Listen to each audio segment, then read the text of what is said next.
Praise the lord అందరికీ దేవుని నామానికి వందనాలు. సంఘం మన ఆత్మకు తల్లి. సంఘాన్ని హత్తుకున్న వారు దేవుని హృదయానికి దగ్గరగా ఉంటారు.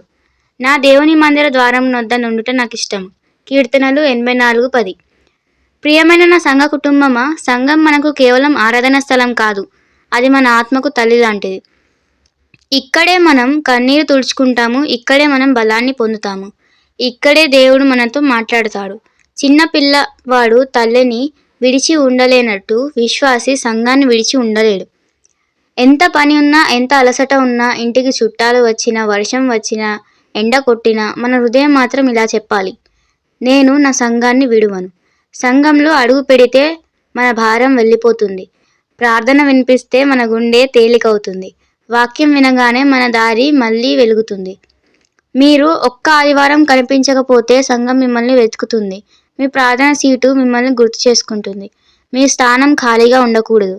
మన సంఘం మన ఇల్లు, మన విశ్వాసం మన ఊపిరి. కాబట్టి ప్రియులారా, ఈ ఆదివారం కూడా ప్రేమతో, ఆనందంతో మన సంఘాన్ని హత్తుకొని ప్రభు సన్నిధికి వచ్చేద్దాం. ప్రార్థన. పరలోకమందున్న మా తండ్రి, మాకు సంఘాన్ని ప్రేమించే హృదయాన్ని దయచేయండి. ఏ పరిస్థితి వచ్చినా సంఘాన్ని విడువని ఆత్మను మాకు దయచేయండి. మా కుటుంబాలన్నిటినీ సంఘానికి కట్టిపడేయండి. ఈ ఆదివారం నీ సన్నిధితో మమ్మల్ని నింపండి. యేసు నామములో ప్రార్థిస్తున్నాం పరమ తండ్రి, ఆమెన్.